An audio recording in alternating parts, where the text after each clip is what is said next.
Итак, достар, біраз уақыт өтті, барлықтарыңызға қызық, білем не болып жатқаны, ақыры бұл нәрсені интернетке салдым. Ол үшін жауап беруім керек, барлықтарыңыз білулеріңіз керек не болғанын. Және көбісі қате пікір жайып жатыр да, біреу қайнатасы ұрды, анау ұрды, мынау ұрды деп. Жоқ, достар, менің қайнатам ұрған жоқ. Байқасаңыздар, видеода Бақтияр емес, ұрған басқа бір қызыл киімдегі адам. Ол адам кім? Ол Бақтиярдың бір ағасы, короче. Сол күні ситуация мынандай болды. Сол кісі қонаққа келді үйде. То ли әдейі істеді ма, білмеймін, келіп алып, маған әртүрлі нәрселер айтты да, мені балағаттады. Вот, сен қатын емессің ба, істеп жүрген тірлігің не, Бақтиярды позорын шашып жүрсің деген сияқты. Енді жаман нәрселер айтты, шыны керек. И еще типа гейф ойнатасыңдар, біз туысқандарыңа берсеңдерші, мен ұтқызсаңдар, вот, маған ақша керек. Короче, ребята, өте ер адамға сай емес, қатындарский әңгіме айтты да. Мен шыдаған жоқпын, мен сөз қайтардым. И Бақтияр түк демей отыр. Мені қатты жанымда ауыртқан сол нәрсе. То есть оның шаңырағына бөтен еркек, ладно, ол туысқан ағасы келіп тұр, оның әйеліне, оған бала туып берген әйелге біреу келіп, оның көзінше балағаттап, қол көтеріп жатыр, а ол түк істеп тұрған жоқ. Мен оған, ей, сөйлесейші, жауап қайтарсайшы, қорғасайшы мен деген кезде, ол ол мен ағам деген сияқты маған тупой сөздер айтып жатыр да. И как вы поняли, ағасы мен ұрды, бір рет емес, екі рет. Бақтиярға, когда мен жылап, бірдеме десейші, қу жер деген кезде, ол маған сен өзің кінәлісің, аузыңды жап деген сияқты нәрселер айтты.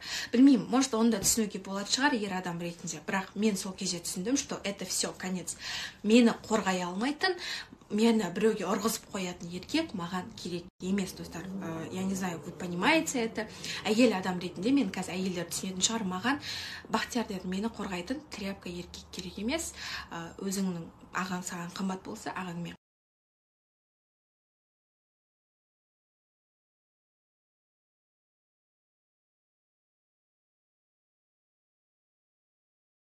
Бақтияр, кетші, дәулетнан түсін.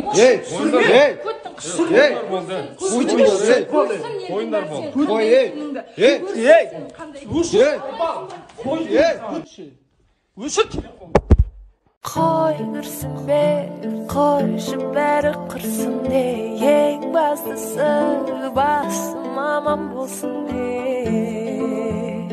миым аман болсын де.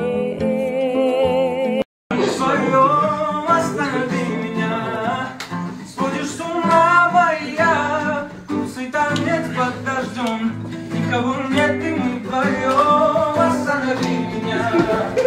Сходишь с ума.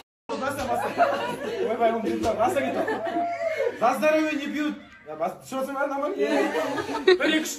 За здоровье не бьют, за здоровье молится. За счастье не бьют, за счастье борется. За любовь не бьют, с ним занимаются. Қандай бақытты жамын. Жамандап жатырық сені. Все, ой. Қалай келіп келдіңіз? Келдіңіз жақсы ма? Үшінші ма? Сүрбейіз о, сүрбейіз үшінші. Короче, танымаған. Не жұмыс бар, сұрамайды айтып өсін. Сұрайым конкретно, не? Маған өзі сұрамайды айтып, қайда оятсың, қайда келіп өзім білем мен. Үйде кім еркек? Сен еркек. Сен еркек. Сразу кім кетіп отыр. Тұқаға бәйбішесі, сәл еркелеп атыр бәйбіше. Бәйбішем просто сөз өтеді да. Үшінші ашшы сөз өтпейді. Бала туып отыра бересің сен. Не деген бақыт отбасың мен? Біз қазір трамплиннен секірейін деп жатырмыз. Оказывается, трамплинге жету үшін мынанша этаптан өту керек. I know you're somewhere out there, somewhere far away. I want